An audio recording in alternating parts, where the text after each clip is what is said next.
Ya, begitu dari saya Adi, nanti insya Allah Pak Roni juga akan menemani kita sebagai MC. Di belakang, di background ada Pak Ijang, Pak Lutfi, dan Om Andre yang bertugas di tim teknisnya. Ya, gimana? Saya serahkan kepada Pak Roni untuk melanjutkan. Silakan Pak Roni. Masya Allah, Alhamdulillah, jazakallah Pak Adi. Alhamdulillah. Assalamualaikum Pak Ustadz Abdul Somad. Waalaikumsalam warahmatullahi wabarakatuh. Masya Allah, Alhamdulillah, kebahagiaan yang tiada terhingga dari kami semua Ustadz. Tahun 2018 kita sempat bertemu, waktu itu Ustadz datang ke Melbourne, bahkan saya sempat menjadi drivernya pada saat itu, Masya Allah. Masya Allah, barakallah fi jazakumullah khairan. Jazakallah khairan. Insya Allah pada sore hari ini kita akan melakukan Tabligh Akbar AMCV, pengajian gabungan, di mana AMCV mempunyai 3 center, yakni Masjid Westol, Masjid Surau Kita, dan Baitul Makmur, Masjid Baitul Makmur. Alhamdulillah, hari ini adalah hari spesial kita, sehingga kita bisa berkumpul bersama dengan tabligh akbar kita yang diisi oleh Ustadz Abdul Somad. Jazakallah khair Ustadz atas waktunya. Adapun acara hari ini insya Allah durasi kurang lebih 1 jam dan akan dipandu oleh saya Roni Asroni Zubair dan juga Pak Adi nanti sebagai moderator. Dan kami harapkan kepada seluruh jamaah nanti pada posisi mute, jadi nanti suara dihilangkan semua dan nanti akan di-unmute pada saat selesai tausiah. Dan jika ada pertanyaan-pertanyaan dipersilakan untuk menuliskannya di chat Zoom, dan juga Tabligh Akbar ini kita siarkan langsung melalui live streaming YouTube channel AMCV. Mungkin begitu Pak Adi, mungkin silahkan dibuka, mungkin persilakan. Ya, baik, begitu saja pembukaan dari kami, Ustadz. Kami persilahkan langsung untuk menyampaikan tausiahnya. Bismillahirrahmanirrahim. Assalamualaikum warahmatullahi wabarakatuh. Waalaikumsalam warahmatullahi wabarakatuh. Alhamdulillah wassalatu wassalamu ala Rasulillah Sayyidina Muhammad ibni Abdillah wa ala alihi wa sahbihi wa man tabi'ahu wa mawala. Jamaah Indonesian Muslim Community of Victoria, IMCV. Tak dapat sebut satu persatu, insyaallah semuanya dimuliakan Allah Subhanahu wa taala. Amin ya rabbal alamin. Tema kita ibadah istimewa di bulan Zulhijjah.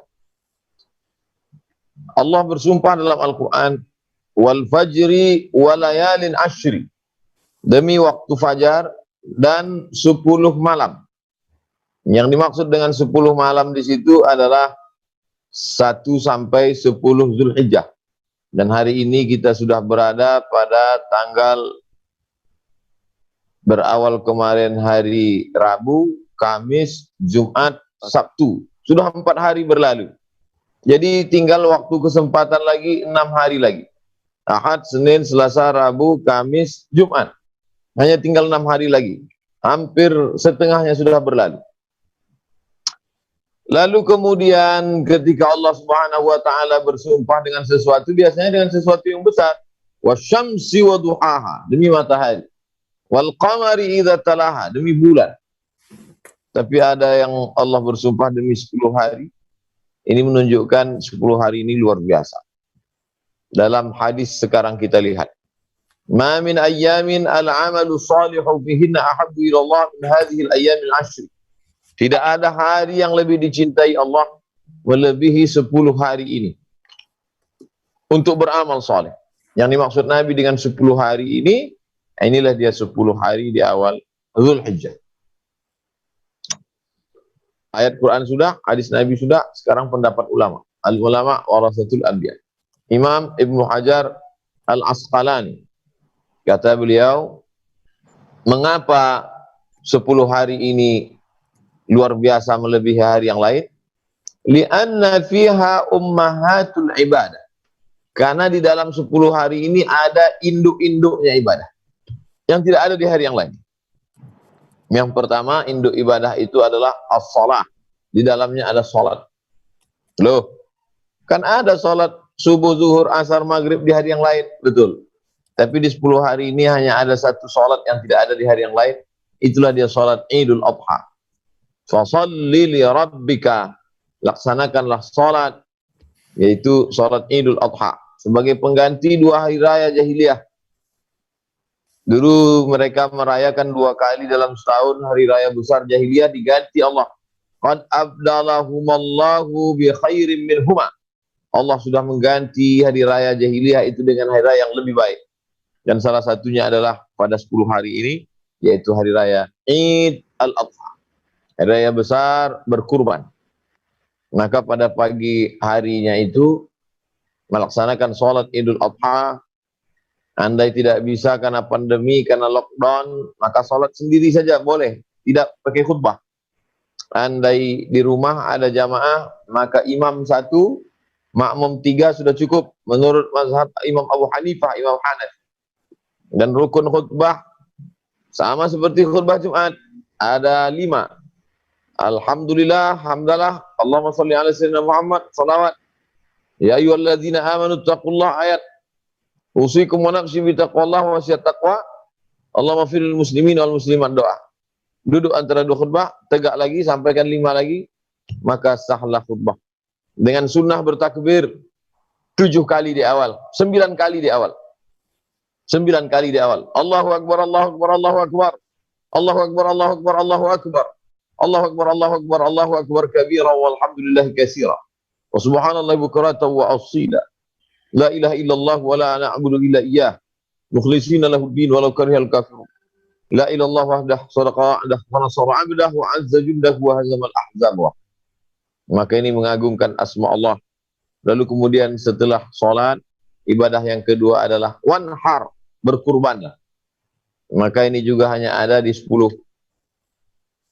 Walaupun ada berikutnya 11, 12, 13, tapi 10 ini merupakan waktu afdal. Wa innaha la ta'ti yaumal qiyamah. Hewan kurban itu nanti akan datang pada hari kiamat bi quruniha, dengan tanduknya, wa asy'ariha, dengan bulunya, wa azlafiha, dengan kukunya. Datang hewan kurban itu dengan sampah-sampah. Tanduk, kuku, bulu merupakan sampah. Bukan daging, bukan tulang, bukan kulit, bukan sumsum. Tapi datang dengan tanduk, dengan kuku, dengan bulu. Apa maknanya? Sedang sampahnya saja dipersaksikan, apalagi yang bermanfaat. Wa inna dama la yaqa'u minallah bimakan qabla an yaqa' minal ardh. Sesungguhnya darah yang menetes dari hewan kurban itu jatuh ke tanah, ada yang lebih cepat lagi dari tetesan darah hewan kurban dari leher, yaitu ampunan Allah untuk orang yang berkurban. Fatibu biha nafsan. Maka perbaiki, sucikan diri dengan banyak berkurban. Yang pertama salat, yang kedua berkurban, yang ketiga yang ada hanya pada 10 hari di awal Zulhijjah, itulah dia wukuf di Arafah. Kata Nabi, al-hajju Arafah. Haji itu adalah Arafah. Padahal dalam haji ada niat, dalam haji ada tawaf, dalam haji ada sa'i, dalam haji ada melontar jumrah, dalam haji ada tahallul. Tapi Nabi mengatakan al-hajju Arafah. Saking besarnya hikmah di balik wukuf di padang Arafah. Maka itu hanya terjadi pada 10 awal Zulhijjah. Itulah dia disebut dengan Yaumi Arafah. Siapa yang berpuasa pada hari Arafah, yukaffirus sanatal madiyata wal baqiyata, mengampunkan dosa setahun yang lalu dan setahun yang akan datang. Oleh sebab itu jangan sampai kita tinggalkan, nanti tepat jatuh pada hari Kamis 30 Juli 2020. Maka ini tidak ada ibadah ini tempat yang lain. Salat Idul Adha, berkurban, wukuf, lalu kemudian bersedekah. Bersedekah di hari-hari ini amat sangat baik, mulia, diberikan balasan yang luar biasa. Maka kalau ada orang memilih, saya pilih mana Pak Ustaz antara berkurban dengan sedekah. Sedekahnya dari tanggal 1, 2, 3, 4, 5, 6, 7, 8, 9, tanggal 10-nya tetap berkurban. Jangan benturkan, jangan kontradiktifkan. Kalau sudah berkurban enggak sedekah, kalau sedekah enggak kurban. Dua-duanya laksanakan. Maka ini salah satu cara mensyukuri nikmat Allah Subhanahu wa taala. La in syakartum la azidannakum, kalau kau bersyukur maka akan kutambah nikmat. Wala in kafartum, tapi kalau sampai kamu kufur nikmat, inna azabi lasyadid, sesungguhnya azabku amat sangat menyakitkan. Yang kelima, di dalamnya ada shaum, ibadah, puasa. Maka amat sangat baik berpuasa ini. Karena dengan berpuasa ini ternyata juga saya ketemu dokter, kata Pak Dokter, COVID itu makanannya gula, Ustadz. Oleh sebab itu kalau gula kita turun, maka COVID lemas. Maka kalau gula kita naik, banyak gula, nasi, gula, minum, gula, kopi, gula, susu, gula, teh, gula, maka naik gula, COVID menjadi kuat. Ketika orang sedang berpuasa, tidak makan, tidak minum, gulanya turun, maka COVID menjadi lemah. Imannya naik, iman sudah kuat, imunnya naik, maka tubuh menjadi sehat. Bersyukur kita kepada Allah Subhanahu wa taala diberikan agama yang tidak hanya mengajarkan kita sholat, zakat, puasa, haji, ritual, tapi juga mengajarkan kita bagaimana menyelamatkan nyawa, bagaimana menjaga harkat, martabat, kehormatan diri, bagaimana menjaga kemuliaan, dan yang paling penting bagaimana menjaga nyawa. Karena kalau nyawa sudah tak ada di badan, tak ada lagi ibadah, kita hanya sudah mati menghadap Allah Subhanahu wa taala. Jadi di antara ibadah-ibadah yang istimewa adalah melaksanakan sholat Idul Adha, melaksanakan kurban, melaksanakan puasa, melaksanakan zikir. Dalam riwayat Imam Ahmad bin Hanbal dalam kitab Al-Musnad, ma min ayyamin al-amalu salihu fihinna ahabbu ila Allah min hadhihi al-ayyam al-'ashr. Tidak ada hari yang lebih baik daripada 10 hari ini. Fa'aksiru fihi tahmid, maka perbanyaklah tahmid, zikir. Alhamdulillah, alhamdulillah, alhamdulillah, alhamdulillah, wa tasbih, tasbih. Alhamdulillah, subhanallah, subhanallah, wa takbir, Allahu akbar, Allahu akbar, Allahu akbar, Allahu akbar, Allahu akbar. Memperbanyak tasbih, tahmid, takbir, wa tahlil, tahlil, la ilaha illallah, la ilaha illallah, la ilaha illallah. Ini keutamaan, maka kita melaksanakannya sesuai dengan tuntunan Rasulullah SAW. Kalau ada orang yang tidak mau berpuasa karena katanya itu hadisnya Hafsah, anak istri Nabi, dia berpuasa, disebutkan dalam kitab Sunan At-Tirmidzi. Tapi ada hadis lain yang mengatakan Nabi tidak puasa, hadisnya diriwayatkan istri Nabi Sayyidah Khadijah. Bagaimana ini nabinya satu kok bisa riwayatnya dua? Dikombinasikan oleh Imam An-Nawawi. Kata Imam An-Nawawi yang dimaksud tidak berpuasa, Nabi tidak puasa di situ maksudnya adalah ketika Nabi SAW musafir, maka dia tidak puasa. Karena laisa minal birri as-siyamu fis safar. Bukanlah termasuk perbuatan baik kalau puasa dalam perjalanan. Jadi sebaiknya kita ketika dalam perjalanan itu enggak puasa, makan. Maka siapa yang bermusafir jauh, perjalanan jauh dari 1 sampai 10 ini, maka dia sebaiknya tidak berpuasa. Tapi kalau dia kuat, dia berpuasa, maka dapat pahala. Pahala akhirat, bekal menghadap Allah, di dunia, badan sehat walafiat, meningkat iman, naik imun, selamat dari kontaminasi virus terpapar COVID-19. Nah, jadi kalau kita laksanakan ibadah-ibadah ini, banyak orang yang rindu. Saya rindu dengan Ramadan kemarin, Ustaz. Saya rindu dengan etikaf, saya rindu. Maka sekarang kerinduan kita obati, walaupun tak sepanjang Ramadan, tapi insya Allah 10 hari ini bermakna berkualitas.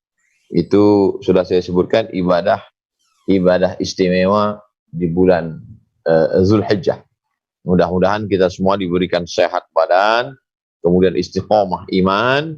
Kita laksanakan ini dari mulai zikir yang paling ringan, kemudian sholat, lalu kemudian berkurban, kemudian bersedekah. Maka ini semualah amal-amal yang kita bawa bekal menghadap Allah. Yauma la yanfa'u malun wala banun.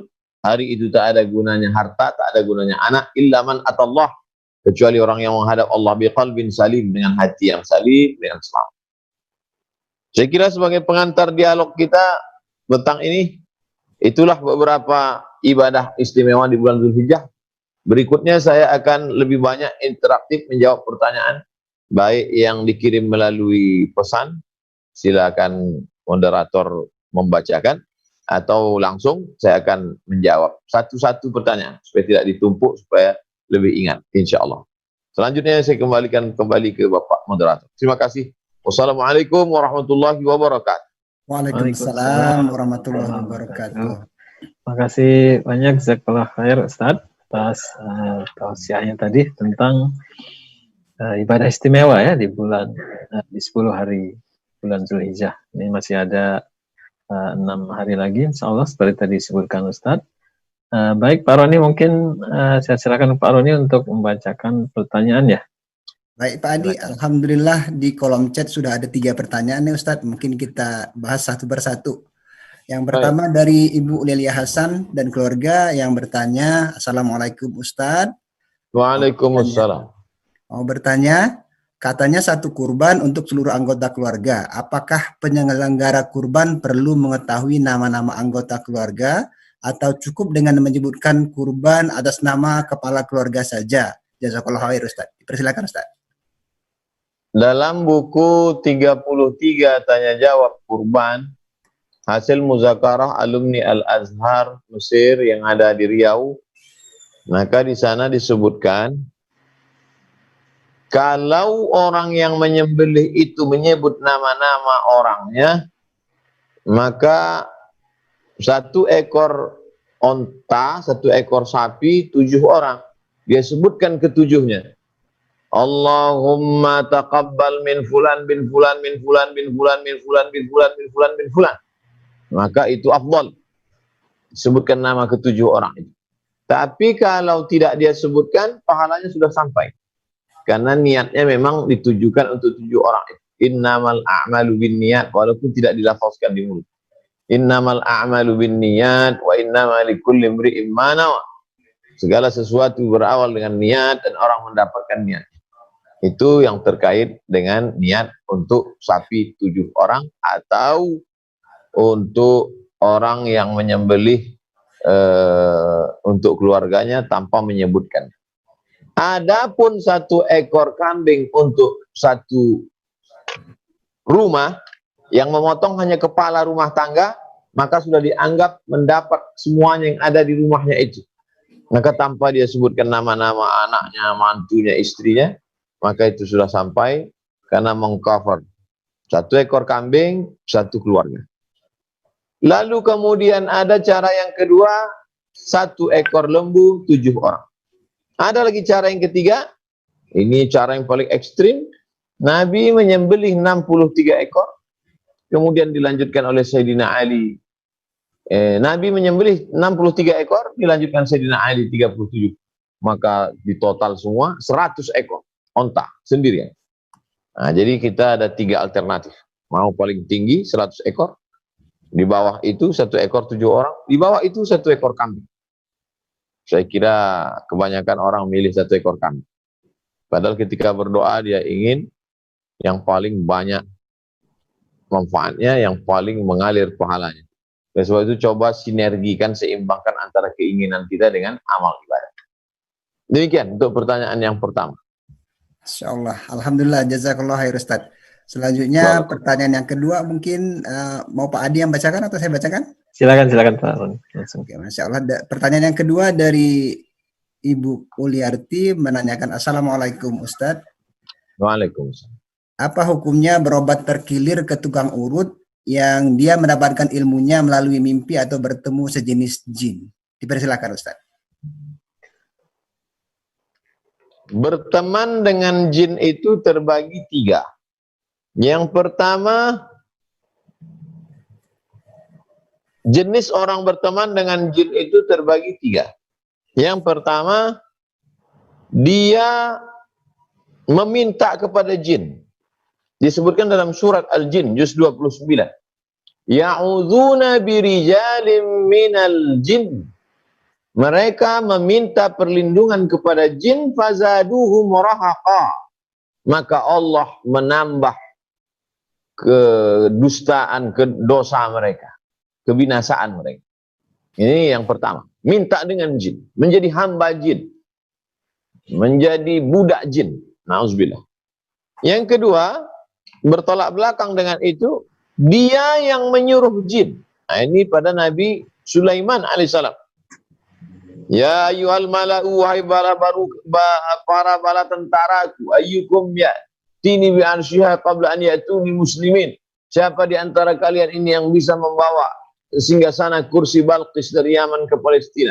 Wa qala ifritun minal jin, berkatalah jin Ifrit. Apa kata jin Ifrit? Ana atika bihi, aku yang membawakan kursi Balqis. Ini menunjukkan jinnya yang menjadi pengikut. Yang ketiga, enggak jelas. Entah dia ngikut jin atau jin ngikut dia. Ini enggak jelas. Nah, jadi kalau sekarang ada orang mengaku dia bisa memerintah jin, saya tidak percaya. Apa iya iman dia selevel Nabi Sulaiman alaihissalam? Apa iya jin itu takut dengan dia? Sekarang ini jangankan berteman dengan jin, berteman dengan orang aja susah kita percaya, apalagi dengan jin. Manusia yang kita kenal baik aja terkadang menikam kita dari belakang, menelikung kita, menjegal. Yang jelas orangnya kenal kita, punya SKCK dari polisi, punya surat keterangan bebas narapidana, tetap juga menipu, membohong. Apalagi jin. Jadi saya termasuk yang tidak percaya dengan persahabatan, pertemanan dengan jin. Mengaku jin Islam, padahal jin kafir, jin fasik. Oleh sebab itu berteman dengan jin, kalau dalam mazhab Syafi'i tidak diakui sama sekali. Berdasarkan firman Allah SWT, innahu yarakum huwa wa qabiluhu min haitsu la tarawnahu. Dia melihat kamu tapi kamu tak bisa melihat dia. Oleh sebab itu maka ini menjadi keyakinan kita bersama. Nah, kalau kita mau pijat, urut karena terkilir, ya kepada orang yang pandai ngurut saja, yang pandai mijat saja, nggak usah ngaku-ngaku dapat ilmu dari jin anu, ketemu sama guru jin tomang apa segala macam. Jadi sebaiknya kita hindari. La tarkanu ilal ladzina zalamu fatamassakumun nar. Jangan kamu dekat-dekat kepada orang zalim, dikhawatirkan kamu kena kobaran api neraka. Al halalul bayyinun, innal halala bayyinun, yang halal itu jelas, wa innal harama bayyinun, yang haram juga jelas. Wa bainahuma umurun mustabihat. Di antara yang halal dan yang haram itu ada perkara-perkara yang samar-samar. Oleh sebab itu kita disuruh meninggalkan yang samar ini. Orang yang mampu meninggalkan yang samar ini disebut dengan wara. Wara, dia menjaga keimanan. Maka carilah tukang kusuk, tukang pijat, refleksi, tukang ruqyah yang bisa mengobati terkilir tanpa harus berteman dengan jin dan setan. Demikian, wallahu a'lam bishawab. Insyaallah, alhamdulillah, jazakallah khair Ustaz atas penjelasannya. Ini ada banyak sekali pertanyaan Ustaz, cuman mungkin ada yang berdekatan, mungkin kita gabung aja nih. Di antaranya ini ada pertanyaan berikutnya dari Pak Wahyu dan Pak Effendi, ini berdekatan Ustaz. Assalamualaikum Ustaz. Batas waktu. Waalaikumsalam. Ya, batas waktu sholat Idul Adha berakhirnya kapan? Kemudian apakah ketentuan sholat Idul Adha di rumah? Apakah ada persyaratan jumlah makmum minimal berapa orang? Tadi kalau salah sudah sempat Ustaz sebutkan. Mungkin itu yang berdekatan Ustaz, dipersilakan untuk membahasnya. Adapun yang terkait dengan pembahasan tentang waktunya itu ketika kita boleh sholat sunat isyraq, maka kita boleh melaksanakan sholat Idul Adha. Idul Fitri juga demikian. Sholat sunat isyraq itu di negara masing-masing ada tak sama antara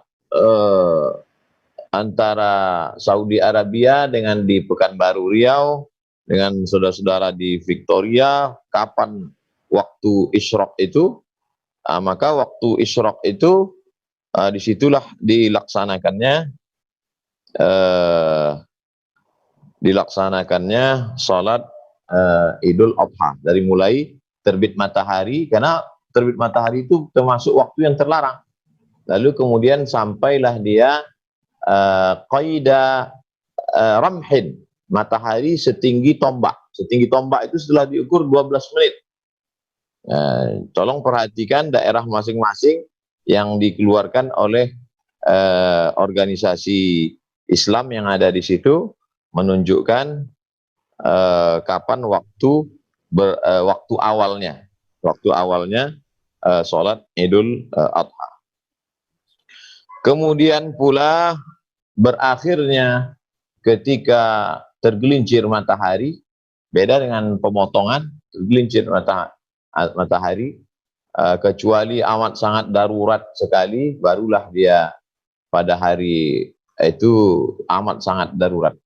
Tapi secara umumnya akan berakhir pada menjelang tergelincir matahari. Jadi sebaiknya pagi itu langsung dilaksanakan, selesai. Adapun berakhirnya takbir pada sholat Idul Fitri itu ketika khatib naik mimbar. Jadi saya kemarin Idul Fitri, zuhur itu masih ada lagi yang bertakbir. Allahu Akbar, Allahu Akbar. Tak ada lagi. Zuhur Idul Fitri tak ada. Bedanya dengan Idul Adha, takbir masih berlanjut lagi sampai pada hari Tasyrik. Hari kedua, hari 11, hari 12, hari 13, sampai menjelang tenggelam matahari hari ke-13. Takbir masih ada. Inilah pelaksanaan beda pelaksanaan sholat Idul Fitri dengan Idul Adha, dan beda pelaksanaan takbir Idul Fitri dan Idul Adha. Adapun takbir ini adalah untuk merasakan kebesaran, keagungan, kemuliaan Allah. Kalau orang yang berkurban itu merasa dirinya besar karena sudah banyak berkurban, karena sudah motong sapi, besarkan Allah, kecilkan diri. Allahu Akbar, Allahu Akbar, Allahu Akbar, walillahil hamd. Jadi ini semua adalah terapi yang diajarkan oleh Nabi Muhammad SAW supaya kita rendah hati. Man tawadha'a, siapa yang tawadhu, merendahkan dirinya, illa rafa'ahu Allah, maka Allah akan mengangkat derajatnya. Adapun kalau kita merasa besar, angku dan sombong, la yadkhulul jannah, tak masuk surga. Man kana fi qalbihi, siapa yang dalam hatinya mithqala habbatin min khardalin min kibrin, ada sombong walaupun sebesar biji sawi. Ya, jadi kalau kita melaksanakannya nanti sendiri, maka setelah sholat subuh, tunggu terbit matahari, lewatkan 12 menit setelah syuruk, matahari terbit, sudah bisa pelaksanaan sholat. Kalau di tempat kami di Riau biasanya jam 7:30 atau jam 8. Demikian. Wallahu a'lam bishawab. Masya Allah, alhamdulillah, jazakallah khair Ustaz atas penjelasannya. Sekarang sudah jam 5:22 waktu Melbourne. Insya Allah maghrib sekitar 7 menit lagi. Jadi mungkin ada teman-teman yang sedang berpuasa sunnah Zulhijjah mungkin bisa bersiap-siap. Pertanyaan banyak sekali nih. Masya Allah, ini bertubi-tubi pertanyaannya. Namun mungkin akan kita coba mencari pertanyaan-pertanyaan yang agak mirip sehingga kita ajukan satu pertanyaan dan penjelasannya bisa sekaligus oleh Ustadz Abdul Somad nanti. Yang selanjutnya pertanyaan mengenai apa makna puasa Arafah yang bisa menghapus dosa setahun yang akan datang, Ustadz? Dan juga mungkin ini berkaitan, Ustadz, apakah amalan yang terbaik bagi ibu-ibu yang hamil, sedang hamil, sehingga tidak bisa berpuasa pada saat puasa Arafahnya? Silakan, Ustadz. Yukaffirus sanat, hadis riwayat Muslim. Yukaffirus sanatal madiyata, mengampunkan dosa setahun yang lalu. Wal baqiyata, setahun yang akan datang. Makna setahun yang telah lalu itu as-saghair, dosa-dosa kecil, dan tidak terkait dengan orang lain, dosa kepada Allah.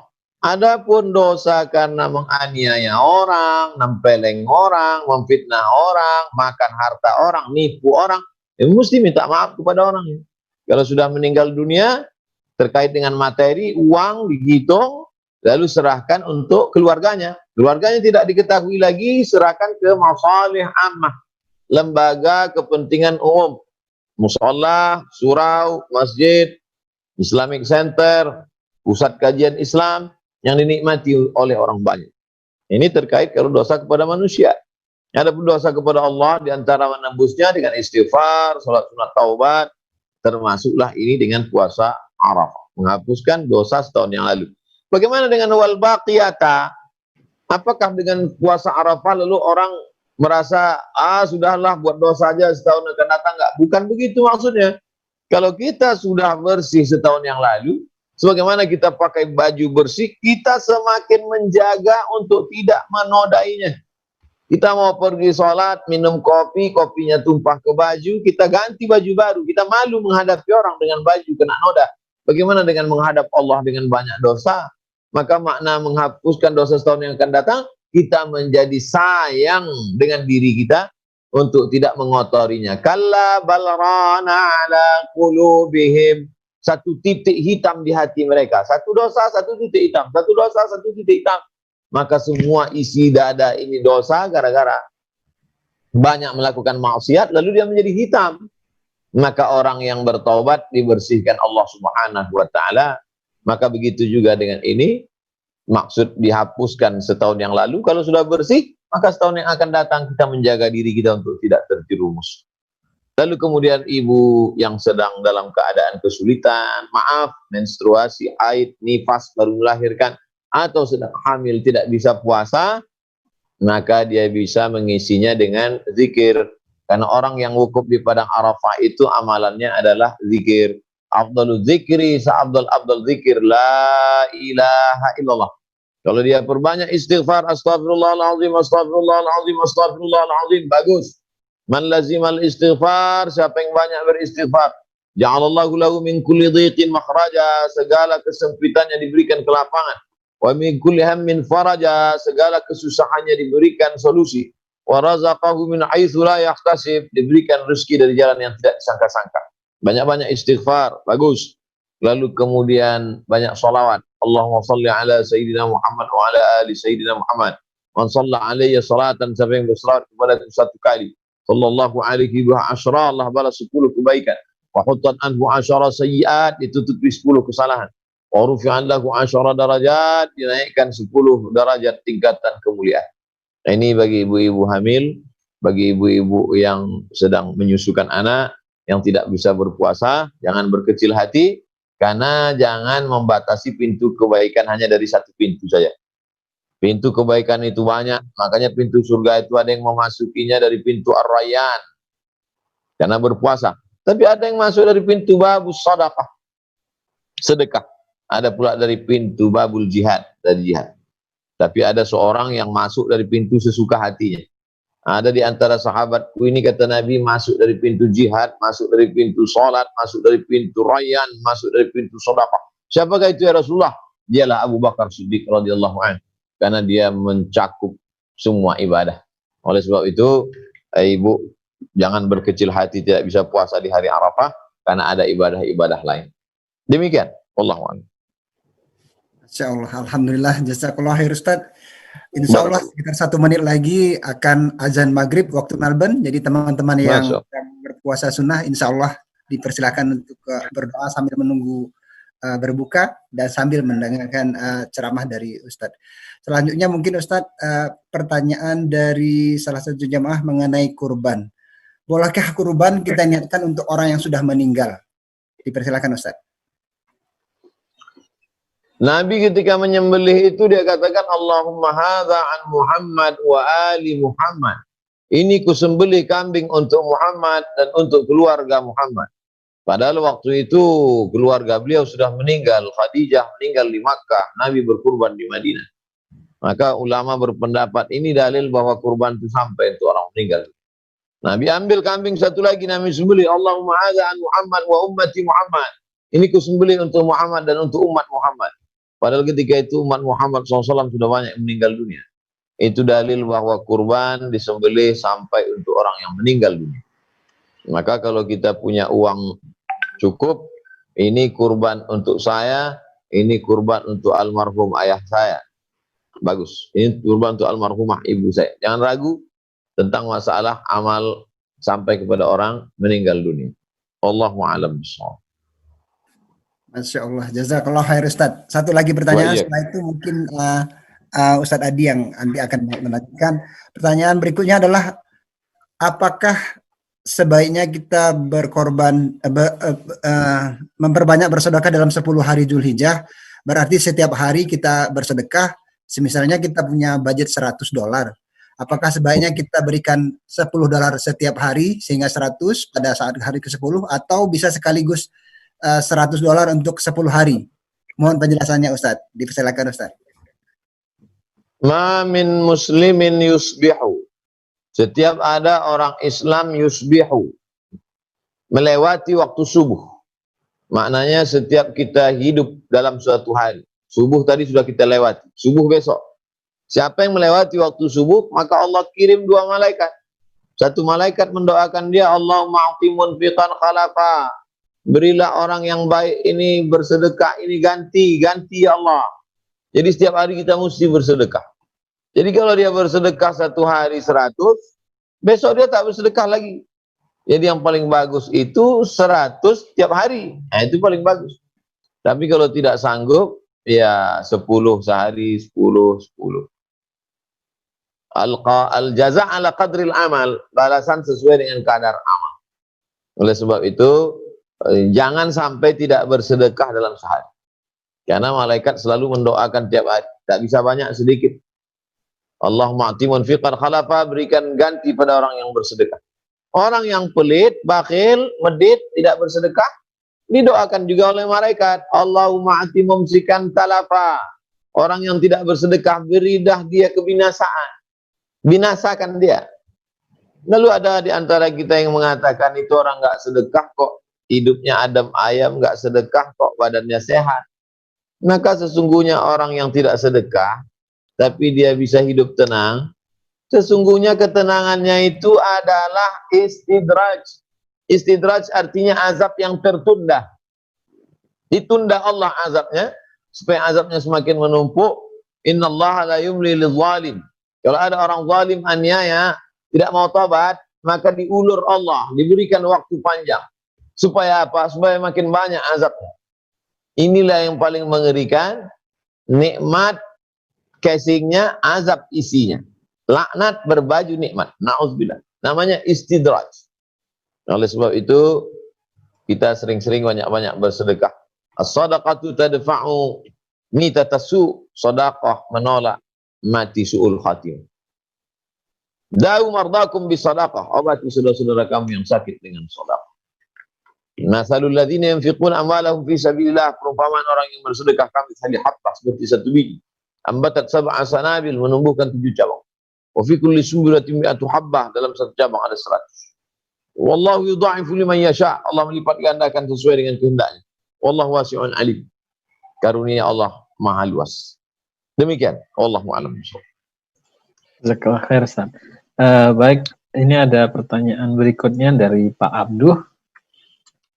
Mana yang lebih baik, berkurban di kampung atau melalui organisasi-organisasi yang mengolah kurban dalam kaleng dan mengirimkan kepada masyarakat miskin di belahan dunia? Silakan, Ustaz. Kami di Pekanbaru ada yayasan tabung wakaf umat. Alumni Al-Azhar sebagian, alumni IAIN sebagian, jamaah sebagian.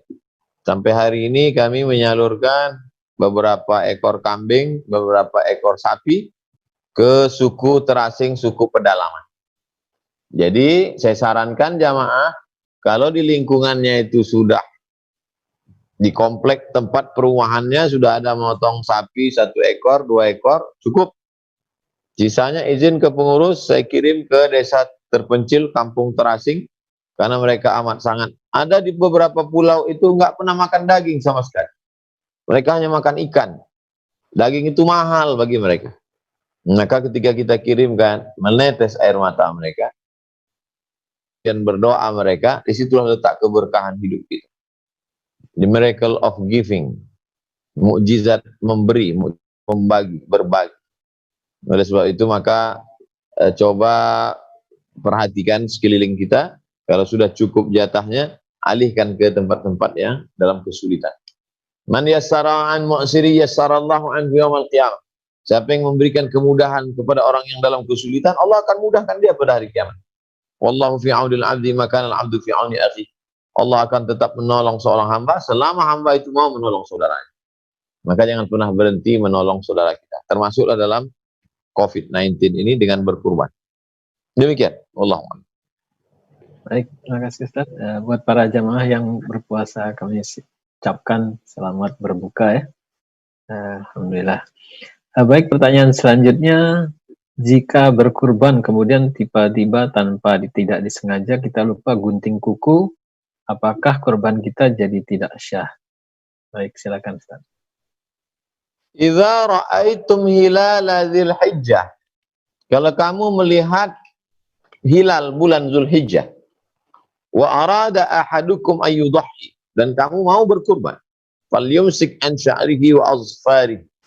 Tahan, jangan potong kuku, jangan potong kumis, jangan potong bulu badan. Ini sebenarnya terapi yang diajarkan Nabi SAW. Jadi dari tanggal 1, 2, 3, 4, 5, 6, 7, 8, 9 puasa, Tidak potong kuku, tidak potong kumis. Lalu pada tanggal 10 sholat, habis sholat potong kambing, habis potong kambing ambil daging kambing, daging hati kambing, bakar, makan. Setelah itu Allah ampunkan silap salah dosanya, potong kuku, rapikan kumis, dia fresh, baru. Bayangkan 10 hari nggak potong kuku, nggak potong rambut, nggak potong kumis, itu mungkin risih, mungkin tapi setelah itu terasa fresh. Ini terapi dari Nabi SAW. Ya, oleh sebab itu kalau kita laksanakan baik. Tapi bagi yang motong kuku, atau potong rambut, atau cukur kumis, atau merapikan jenggot, dari tanggal 1 ke tanggal 10, hukumnya tidak apa-apa. Karena bukan rukun, bukan syarat, bukan wajib. Dia hanya sunat, anjuran. Jadi bagi yang ada motong kuku atau motong bulu badan, hukumnya mubah, tidak haram, tidak makruh. Demikian. Wallahu a'lam. Terima kasih, Ustaz. Berikutnya ada pertanyaan dari Pak Muhammad Sungkar. Ada beberapa perusahaan ayam yang cara sembelihnya dengan mensentrum dengan gas sebelum disembelih. Lalu mohon penjelasannya, apakah ya seperti itu, bagaimana kehalalannya, Ustaz? Idza zabahtum fa'ahsinu dzabha. Kalau kamu menyembelih, sembelih dengan baik. Wa idza qataltum fa'ahsinul qitlah. Kalau kamu membunuh, bunuh dengan baik. Bagaimana caranya? Falyuhidda syafratahu. Tajamkan pisaunya, wal yurih dzabihatahu, dan buat binatang itu mati tenang. Jadi melakukan sesuatu perbuatan sebelum penyembelihan, kalau sampai mengakibatkan efeknya kematian, maka dagingnya haram dimakan. Disetrum ayam, lalu kemudian kejang-kejang, mati dia, belum sempat dipotong. Atau matinya tidak tenang, maka hati-hati dalam masalah. Buat saja normal secara biasa. Untuk kasus sapi, dulu memang pernah terjadi konflik. Pemerintahan Australia mengkritik cara rumah potong di Indonesia yang brutal terhadap sapi-sapi yang diimpor dari Australia. Memukul, menjatuhkan, segala macam. Padahal mereka punya cara, yaitu stunning. Dengan cara ditembak otak kecilnya, maka setelah itu sapi yang liar itu menjadi tenang. Jadi bodoh dia karena ditembak. Tapi ada skalanya yang dibolehkan, yaitu skala 7. Karena kalau lebih daripada itu ditembak, dia tidak bodoh tapi mati. Maka kalau sampai dia mati karena tembakan itu, dagingnya haram dimakan. Karena dalam Islam itu mesti disembelih. Sembelih, keluar darahnya, bersih, dagingnya tidak kena bakteri, maka pisaunya juga mesti tajam. Rupanya binatang ini kalau dia meregangnya itu stres, berpengaruh juga ke dagingnya. Oleh sebab itu Islam memperhatikan sampai pada aspek cara penyembelihannya, bagaimana menyembelihnya, bagaimana mencucinya, bagaimana darahnya, bagaimana memakannya. Islam ini mengatur kehidupan manusia dari hulu hingga ke hilir. Nah, ini tentang masalah ayam yang disetrum sebelum dipotong. Sebaiknya dihindari karena bisa berefek kepada kematian. Wallahu a'lam bishawab. Baik, Ustaz, terima kasih. Kemudian dari Uni Anita mengenai rangkap niat ya. Bolehkah kita niatkan puasa di bulan Zulhijjah bersama dengan kodok puasa Ramadan? Silakan, Ustaz. Kalau seseorang masuk ke dalam masjid, waktu tinggal 2 menit, dia sholat qabliyah. Qabliyah subuh, qabliyah zuhur, qabliyah asar, qabliyah maghrib, qabliyah isya. Dia sholat qabliyah. Maka otomatis dia sudah dapat pahala puasa, pahala sholat tahiyatul masjid. Karena tujuan dari sholat tahiyatul masjid itu adalah menghormati. Idza dakhala ahadukumul masjid, kalau kamu masuk masjid, fala yajlis, jangan duduk hatta yusolli rak'ataini, sampai sholat 2 rakaat. Jadi kalau qabliyah otomatis dapat tahiyatul masjid. Adapun qada, puasa wajib, kalau nanti ada Bapak Ibu puasa qada pada tanggal 30 Juli, jatuh pada hari Kamis. tanggal 9 Zulhijjah, maka otomatis dia dapat 4. Yang pertama, qadanya lunas 1 hari. Yang kedua, dia dapat pahala puasa sunat Zulhijjah. Yang ketiga, dia dapat pahala puasa sunat hari Kamis, dapat pahala puasa sunat 9 Zulhijjah. Dapat pahala puasa sunat Arafah. Tapi niatnya satu saja, niatnya qada. Qada yang wajib. Maka yang sunat-sunat itu ngikut. Tapi kalau dia niat puasa sunat, qadanya nggak ngikut. Karena payung besar wajib ini memayungi yang kecil-kecil. Oleh sebab itu niatnya mesti niat qada saja. Kalau dia niat puasa Kamis, maka nggak dapat qadanya. Tapi kalau dia niat puasa qada, Kamisnya dapat. Nah, ini tentang masalah dapat satu amalan tapi dapat beberapa niat. Wallahu a'lam bishawab.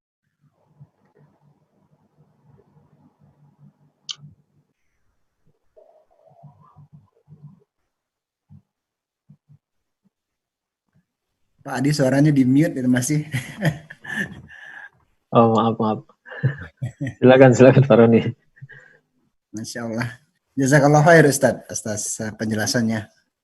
Wa iyyakum. Masya Allah. Lanjutkan ke pertanyaan berikutnya mungkin ya. Apakah boleh berdonor darah saat kita berpuasa? Dipersilakan Ustaz.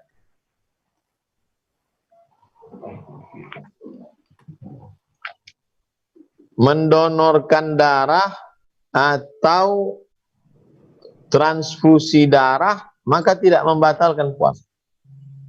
Yang membatalkan puasa itu adalah ketika suntik obat juga tidak puasa. Masuk darah ke badan tidak batal puasa. Masuk obat juga tidak batal. Yang batal itu kalau yang masuk itu makanan, infus. Kalau masuk infus ke dalam 1 botol, setengah botol, batal. Sudah saya bahas dalam buku saya, judulnya 30 fatwa seputar Ramadan. 30 fatwa seputar Ramadan, maka donor darah, transfusi darah, tidak membatalkan puasa. Suntik obat juga tidak membatalkan. Suntik vaksin juga tidak membatalkan. Tapi kalau infus makanan, batal puasa. Demikian. Wallahu a'lam. Allah, alhamdulillah, jazakallah Ustaz. Wa iyyakum. Selanjutnya pertanyaan yang tadi mohon maaf terlewatkan di bagian atas dari Bu Sari. Pertanyaannya, Assalamualaikum Ustaz. Waalaikumsalam. Bagaimana hukumnya badal haji untuk orang tua yang sudah meninggal? Dipersilakan Ustaz. Seorang sahabat Nabi melaksanakan haji, dia mengatakan labbaik Allahumma syubrumah. Saya hajikan syubrumah. Labbaik Allahumma syubrumah. Saya hajikan syubrumah. Nabi nanya, syubrumah itu siapa? Akhi, saudara saya. Kamu hajikan dia? Iya. Kamu sudah haji apa belum? Belum. Hajikan dirimu, setelah itu baru hajikan syubrumah. Itu dalil boleh membadalkan, menggantikan haji orang lain. Baik saudara kandung, orang lain, atau ayah, atau ibu. Dengan syarat dia sudah melaksanakan haji. Tahun lalu sudah haji, tahun depan haji. Maka niatnya membadalkan haji almarhum ayahnya atau almarhumah ibu. Anak laki-laki boleh menghajikan ibunya yang perempuan, anak perempuan boleh menghajikan ayahnya yang laki-laki. Walaupun berbeda. Hadis yang kedua. Ya Rasulullah, ayah saya, ibu saya meninggal. Bolehkah saya menghajikan untuknya? Kata Nabi, seandainya kau punya hutang kepada manusia, apakah kau bayar? Ya. Fadainullah ahaqqu an yuqdah. Hutang kepada Allah lebih layak untuk dibayar. Jadi kalau ada ayah ibu bernazar dulu, saya mau haji, meninggal dia, maka anaknya melaksanakan badal haji untuknya dengan syarat anaknya sudah melaksanakan ibadah haji. Jadi bagi anaknya itu haji kedua atau haji ketiga. Demikian. Allahumma. Alhamdulillah, jazakallah khair Ustaz. Barakallah. Selanjutnya pertanyaan dari Pak Aris. Bolehkah berkurban tetapi kemudian dagingnya diambil keseluruhan buat sendiri tanpa berbagi kepada orang lain? Oh, ini pelit nih kayaknya Ustaz. Dipersilakan Ustaz. Kurban ada 2 jenis. Jenis yang pertama yang paling afdal, ini yang selalu saya sarankan kepada jamaah. Yang pertama, Fakulu minha, makanlah hewan kurbanmu itu minha, sedikit saja. Kadar yang dimakan itu yang paling afdal adalah sesuap. Dalilnya akala min kabidi udhiyatihi. Nabi memakan dari kabidi, hati hewan kurbannya. Potong hatinya sesuap, cuci bersih, beri limau jeruk nipis, lalu kemudian panggang, makan. Itulah makanan pertama yang masuk ke mulutnya pada tanggal 10 Zulhijjah. Karena dari pagi dia tidak makan, tidak. Beda dengan Idul Fitri. Idul Fitri makan dulu, baru pergi sholat Jumat. Baru pergi sholat Id. Sedangkan Idul Adha, dari pagi kosong, nggak ada masuk apa-apa. Puasa setelah penyembelihan, makan hati hewan kurban. Sisanya wa'taimul ba'isal faqir, bagikan semua ke fakir miskin. Ini yang paling bagus. Cara yang kedua, daging itu dibagi 3. Sepertiga untuk orang yang berkurban, sepertiga untuk sahabat kerabat tetangga, sepertiga untuk fakir miskin. Hanya 2 cara. Adapun yang pertanyaan Pak Adi tadi, pertanyaan Pak Adi, dia potong sendiri, dia makan sendiri, dia habiskan sendiri, maka ini bukan kurban. Apa itu? Ya potong sendiri aja. Maka tidak bernilai kurban. Kalau dia makan, dia berarti makan milik orang lain. Karena sesungguhnya ketika dia berkurban, itu sudah menjadi milik orang lain. Yang milik dia sepertiga saja. 2/3, berarti dia makan milik orang lain. Na'udzubillah. Wallahu a'lam. Masya Allah. Alhamdulillah. Jazakallah khair, Ustaz. Wa iyyakum. Selanjutnya pertanyaan dari Ibu Sinta. Assalamualaikum Ustaz. Waalaikumsalam. Apakah anak-anak yang berusia 12 tahun atau belum balik bisa jadi imam ibunya untuk sholat Idul Adha? Silakan Ustaz. Ada seorang ibu-ibu memerintahkan makmum laki-laki supaya menutup punggung imam. Karena ketika itu imamnya berumur 6 tahun. Waktu Ramadan kemarin ada saya bahas karena terkait dengan bagaimana kalau sholat tarawih di rumah imamnya adalah anaknya. Nah, oleh sebab itu kalau anak laki-laki itu sudah berkhitan, sudah dipotong kulit di ujung sehingga tidak ada najis kotoran di ujung, lalu kemudian dia hafalannya banyak, maka dia jadi imam, ibunya jadi makmum, sholatnya sah. Ayahnya juga jadi makmum, sah. Karena pada zaman Nabi dulu, ada seorang sahabat yang banyak hafalannya, dia jadi imam umurnya 6 atau 7, 6 atau 7 tahun. Begitu dalam hadis. Dia jadi imam. Jadi anak kita sekarang yang kelas 6 SD, hafal juz amma, cuci bersih, wudhu, dia jadi imam untuk latihan. Supaya dia bisa jadi imam untuk keluarganya nanti, maka sholatnya sah. Wallahu a'lam. Masya Allah. Alhamdulillah. Jazakallah khair Ustaz. Selanjutnya ini mungkin hanya klarifikasi mungkin dari Pak Mulyoto. Assalamualaikum Ustaz.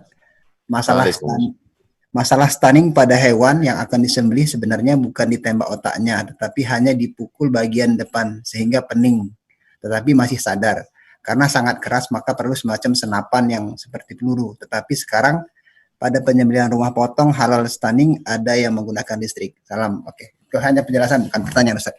Baik jamaah semuanya, insya Allah ya Pak Adi, karena kita masih ada waktu, insya Allah sekitar kurang lebih 10 menit lagi. Mungkin ada tegur sapa dari Pak Presiden kita, dari Pak Teguh Iskanto, dipersilakan. Tentang stunning tadi saya jelaskan sedikit. Stunning. Ya. Pistol atau senapan yang ujungnya tidak keluar pelurunya.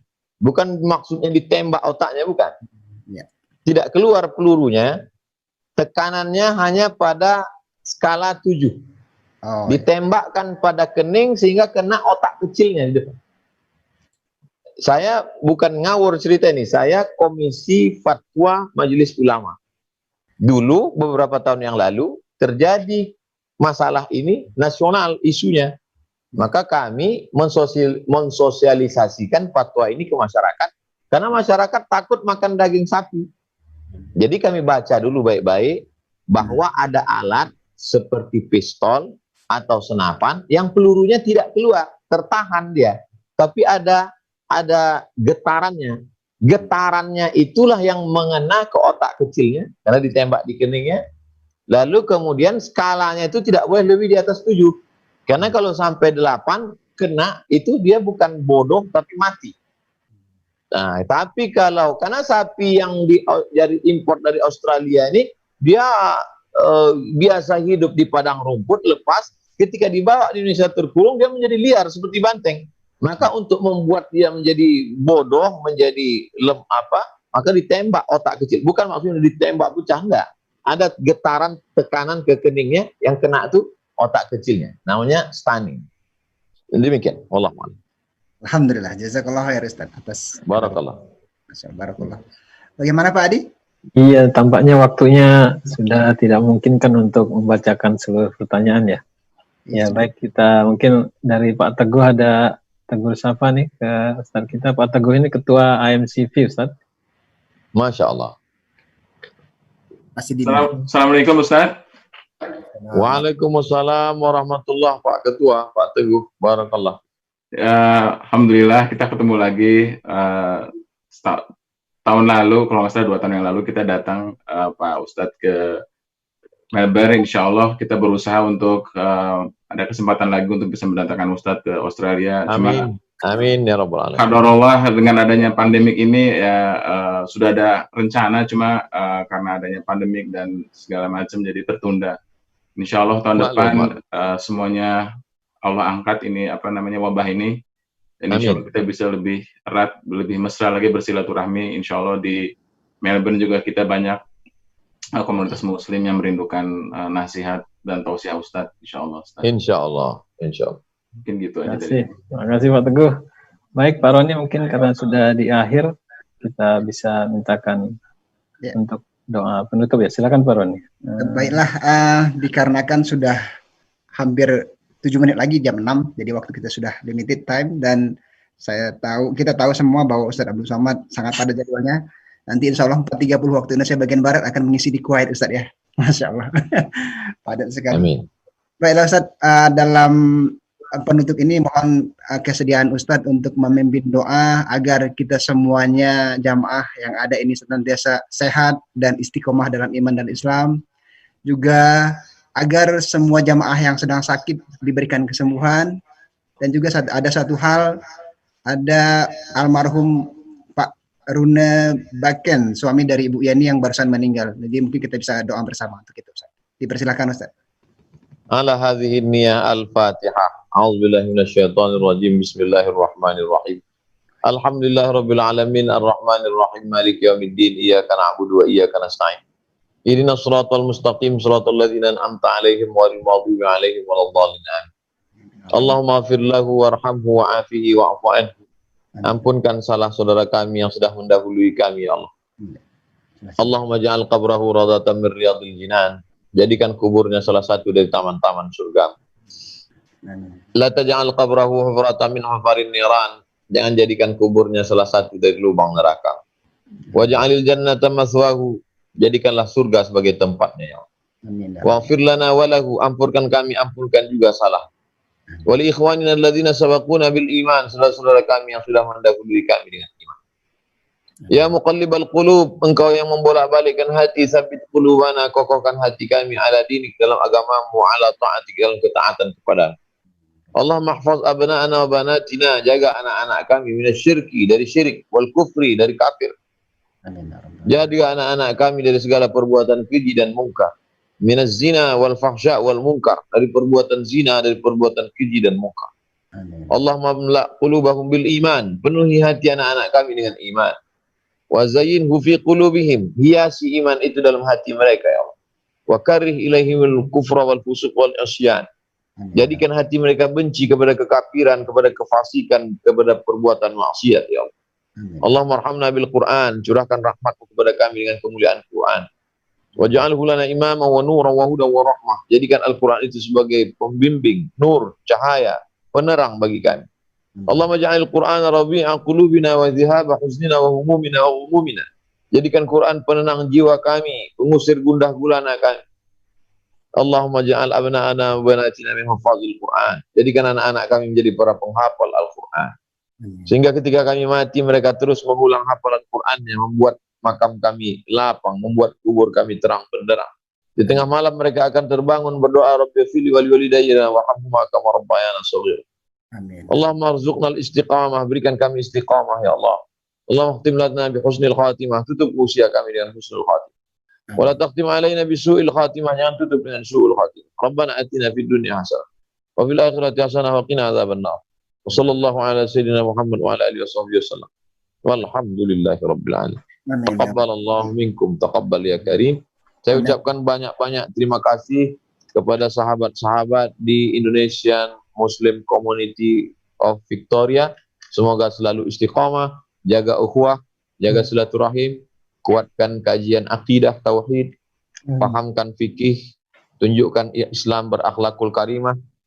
Mudah-mudahan kita senantiasa dalam lindungan Allah. Mohon maaf banyak tutur kata saya menyinggung perasaan, tidak berkenan di hati. Mudah-mudahan kita tetap bisa bersaudara di dunia, bertetangga di surga bersama Nabi Muhammad sallallahu alaihi wasallam.